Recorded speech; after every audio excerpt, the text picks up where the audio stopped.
Hello and welcome to Time of Death. I'm your host, Dee. And I'm your other host, Ris. And tonight we have a Halloween special for all you ghouls and gals. If you are new here, welcome. We are two nurses that love to talk true crime. We like to focus on cases that have a heavy medical influence to them, or cases that feature a medical professional as a perpetrator or victim. And for the month of October, we also will focus on other stuff that's Halloween related. I like that broad category because this topic tonight falls under that broad category for Halloween. So as you know, I go a little off-label. I really like the medical anomalies. So tonight we're going to be talking about vampires, Xeroderma Pigmentosum and Porphyria. Never heard of it. Well, you're not the only one, because before this, I'd only heard of Porphyria. I had never heard of Exoderma Pigmentosum. So we're going to get right into it. I have heard of vampires. I would hope so, because there's something I must tell you. What? You're supposed to say it. Say it. Say it. I'm a vampire. You It's a sparkle Twilight in the reference. sun. It's a Twilight reference. You sparkle in the sun. You run so fast. Yeah. Spider monkey. You watch me sleep.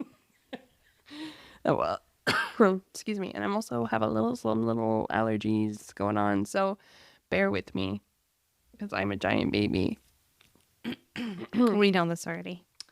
So tonight we're peeling back the layers of vampire myths to reveal the real disorders behind the legends. We're diving into, again, Xeroderma Pigmentosum, or XP, and Porphyria, two conditions that have fascinating ties to vampire folklore.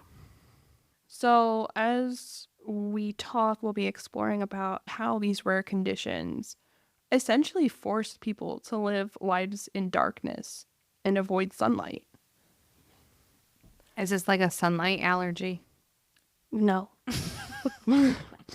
We'll get into it. Again, much like vampires who cannot go into the light without spontaneously combusting. By the end of this episode, it will be made clear the line between myth and reality.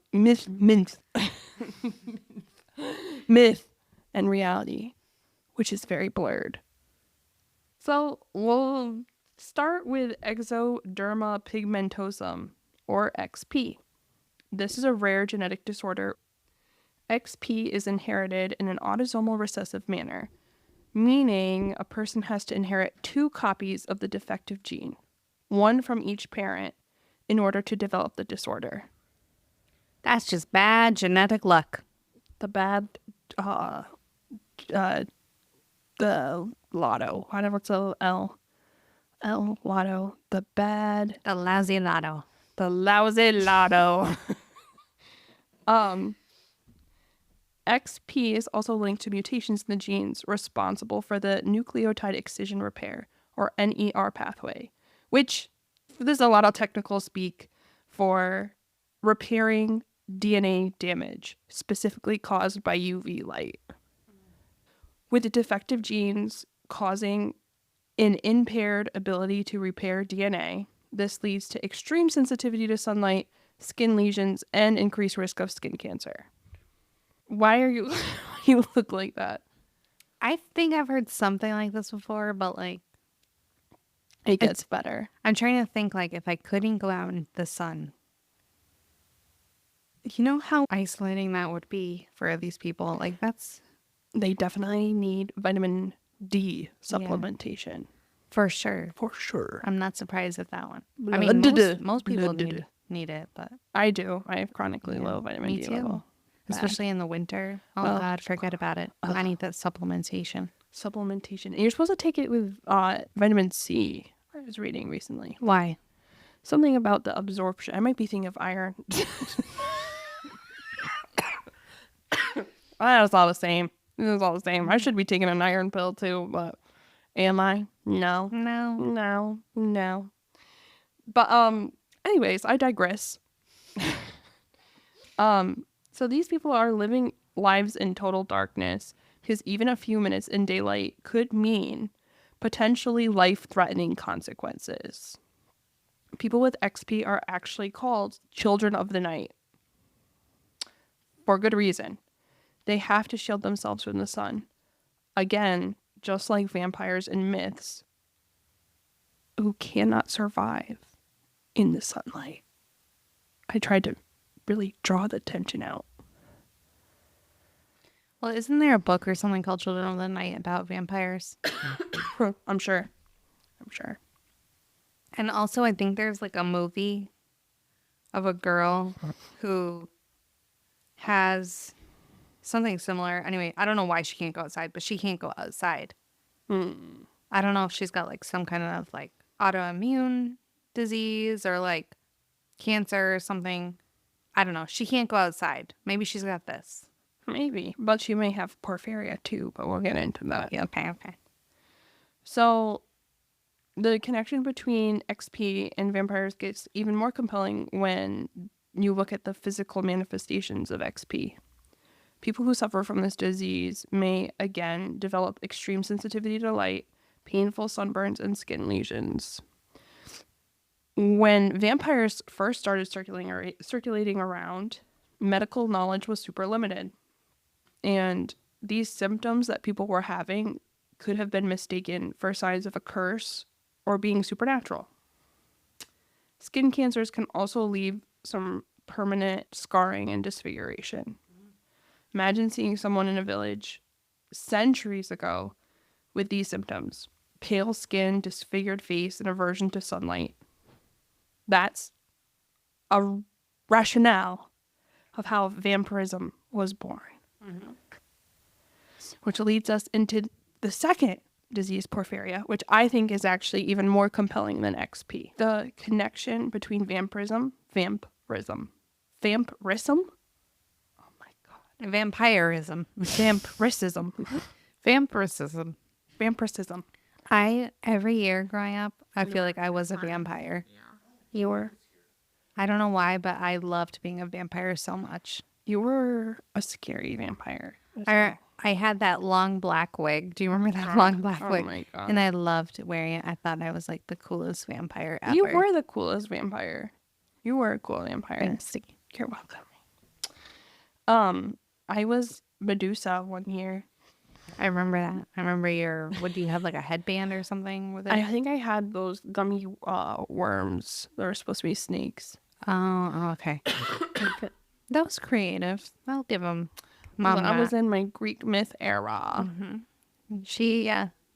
You really like that Greek mythology. I had a whole birthday party centered around Halloween. Halloween or Yeah. Greek mythology? No, I wish I had done Greek mythology. That would have been way cooler. That would have been way cooler. That's how I learned. We could about do them. that for your birthday coming up. Who would you be?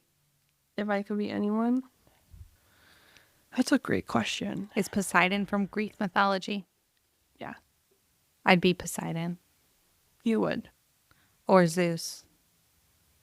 For sure. I think I would be... I don't know what I would want to be. You know who I always thought was cool is Athena. Athena's always cool. She's just so cool. Get it? Diana, D. There's a strong D connection. The same letters, yeah, for sure. Strong connection. And yeah. The wisdom. That's why I get lost. The whole Artemis, Diana thing. I think it's also Minerva. It's another one. Wait, who was Diana? Wonder Woman. Diana? Yeah. Oh, she was the princess Of what were they called? the Amazonians. Yes. I remember now. And her mother, Hippolyta. Yes, I think it's yes. Hippolyta. Hippolyta. Hippolyta. I think it's Hippolytamus. But they could only have... I had a comic book about Wonder Woman. So here we go. I distinctly remember them making Wonder Woman out of sand. And I think blood. She was not born of man. Hippolyta wanted a child, right? Yeah. And so they built her. Yeah. AI, before AI was a thing. Did you want to say anything about Greek mythology? The Neil Diamond musical is fantastic, but Neil Diamond is a terrible person. Who the hell is Neil Diamond? Why is he terrible? He cheated on his wife. Like, that's the whole thing, is just him cheating on his wife a bunch. The Sweet Caroline, which is wild. To Sweet Caroline. That is the most random thing I've heard today. That song? That he made that song. He made that song in a motel with his wife taking her out. What, did he cheat with someone named Caroline? No. Oh, then what's up? You don't make Sweet Caroline at the lowest point of your life. You make a sad song. He made Sweet Caroline. At the lowest Which is, yeah, he got kicked out of the house. This is the most random tangent. Moved to, Are you going to be Nashville Neil or Diamond Memphis for or Halloween? something to get away from the mob. No, I'm being Benjamin Franklin. What? Why? Benjamin Franklin's the best founding father. Are you going to be bald? I understand that all of them are problematic, but I think he's at least problematic. Anyway, back to our vampire episode. So, have you heard of porphyria before? I've definitely heard the word. So, porphyria is a group of rare genetic disorders that affect the body's ability to produce heme. Hemoglobin. You are 100% right. Heme is a component of hemoglobin, which is found in red blood cells. Porphyria is a condition that also has a genetic component as well. Two different types would be erythropoietic protoporphyria, EPP, and X-linked protoporphyria, XLP. And these are just two examples. Okay, there's a whole cluster, but those I think had the most interesting names. Sounds very interesting to me. Porphyria is a very cool word. It'd be like a cool name, I think. Porphyria. That is a cool name. You know, if you didn't know what it was, like, I'd think that was a cool name for a person to have. Porphyria. Porphyria. I like it. I like it too. But what these all have in common are that it cause extreme pain when people with the different types of porphyria are exposed to sunlight. For individuals, even brief sunlight exposure can feel like their skin is on fire.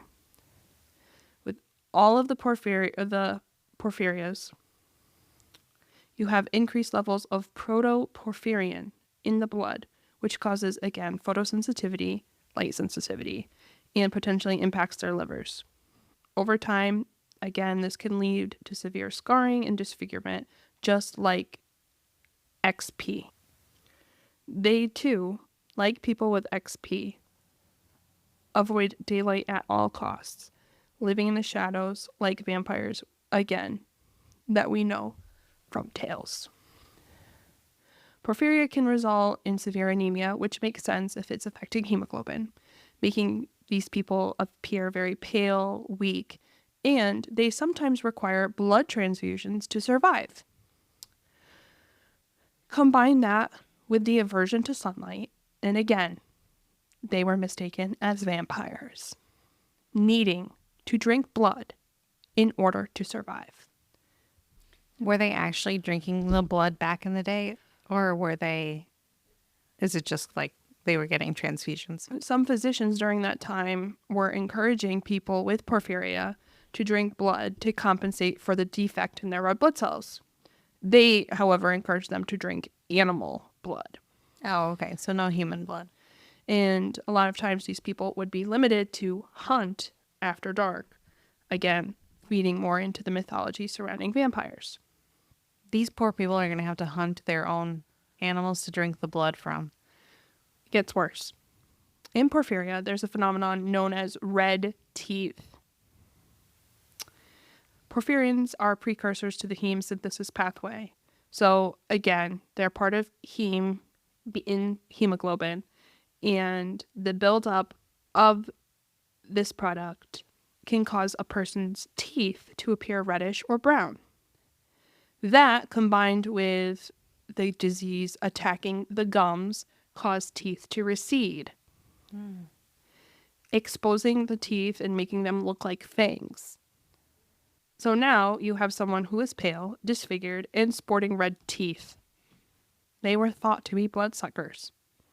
Also, what I thought was super interesting, the sulfur component of garlic has been linked to causing attacks of porphyria,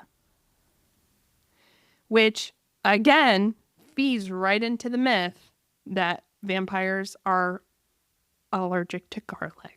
This probably like prompted the development of the idea of vampires, right? Because it's so similar. I broke this down so well. Let me tell you. Okay. What's something else that you know about vampires? Sunlight, garlic, they don't show up in a mirror. That's the next one. I have it here. Okay. What about mirrors, Dee? What about mirrors, Dee? Well, the myth that vamps could not look in mirrors, they had no reflection, may stem from the physical disfigurement of porphyria. It makes sense that they would avoid mirrors. Hit me again. With what? Another vampire fact. That's all I know about vampires. Oh, crosses? Yes. They don't like crosses. Yes. Well, let me break this down for you. During the Spanish Inquisition, 600 people who were accused of being vampires were burned at the stake. Some of these people were obviously not vampires and could have had porphyria. And this would be an excellent cause to fear Christian faith and symbols. Great. Now you say, what about the people who really thought they were vampires? Well, I have an answer for that too. What about the people who really thought they were vampires? Let me tell you. There's a psychological impact of porphyria. People who have this disease experience anxiety, depression, which is often related to chronic pain and lifestyle modifications. Acute forms of porphyria, however, like acute intermittent type, can cause hallucinations, confusion, and psychosis during attacks.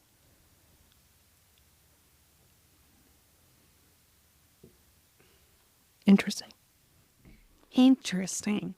People like Vincent van Gogh, Vinny. King George III, Georgie. Mad King George. Mad are- King George. Yep. I These know- are people I know who him. suspected to have porphyria. Wow. Isn't that cool? You know, Vinny? They Vincent thought van Gogh. Vincent? Yep. He cut off his ear. Dang. Yep.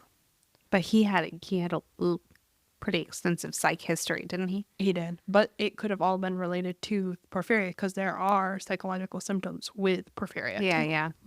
Okay. All right. I get it. In the past, people just didn't understand what was going on medically. They instead turned to myths to explain what they saw. I feel like that's how people have coped for years. They're like, Yes. my brain can't process this. Let me create a whole like fantasy genre based on this. You know what I mean? Yeah. Werewolves. I wonder if there's something, with that. Well, they say that Bram Stoker took inspiration from individuals with porphyria and came up with the classic Dracula. Wow. I'm not surprised. That's but look at that. Now vampires are a classic component of Halloween. Like, you can't have Halloween without a vampire. No, you can't because Ris is that vampire. Again, during times people with symptoms of XP or porphyria were isolated, their strange behavior, their appearance, everything was seen as unnatural. This lack of understanding led to the terrifying tales of vampires, the undead rising from their graves. That's kind of sad. That's pretty sad. It is sad, but in good news, people with porphyria still suffer debilitating symptoms, which is not good, but there's a bright side. They can require treatments that are painful, regular blood transfusions, because it is uncurable. It's essentially a lifelong battle against their own bodies. They need supportive care, pain control, fluids, avoidance of triggers like garlic. Anything that can provoke attacks. However, this is the good news. that there has been some success recently involving stem cell transplants. So, some hope on the horizon. So, what can we take away from this, Riss? People have been inspired, I guess you would say, from things that maybe their brain couldn't comprehend for a long time. Just like witches, they think, back during the Salem witch trials, it was very similar.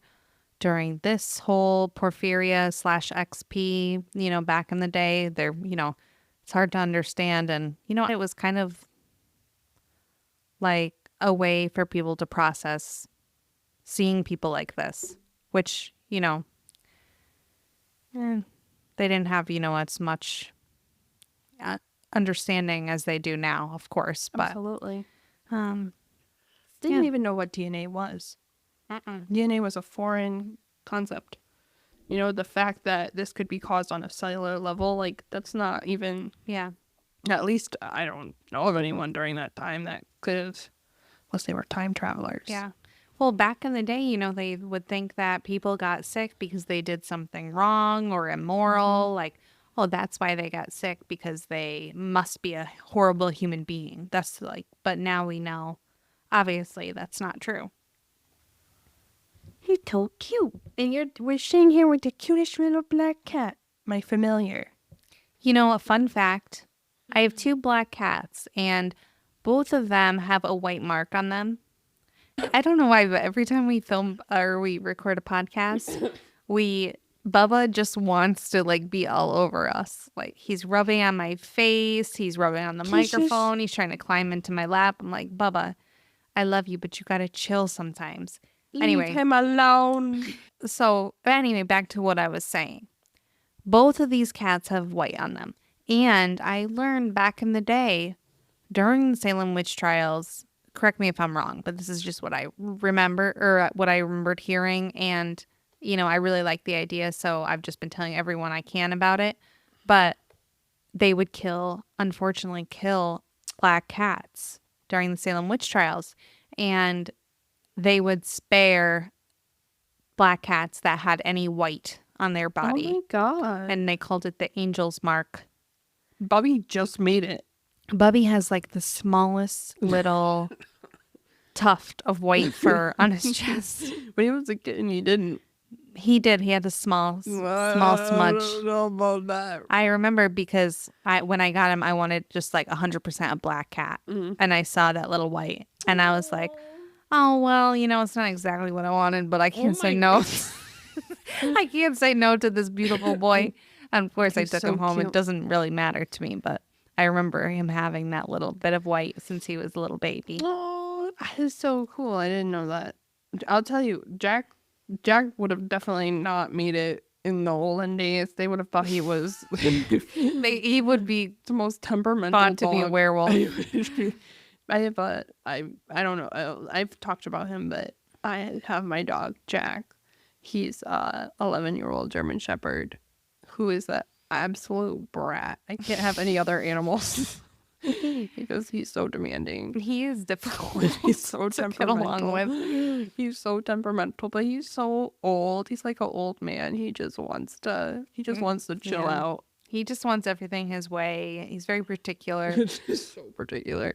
But he's such a cuddle bug. He is a good boy, though. He was such a good boy. When we had to take him to I think we told everyone, but when we had to take him to the emergency vet, and he Oh was my God. like drooling, Riss is like holding him, and he was like, looked so stoned.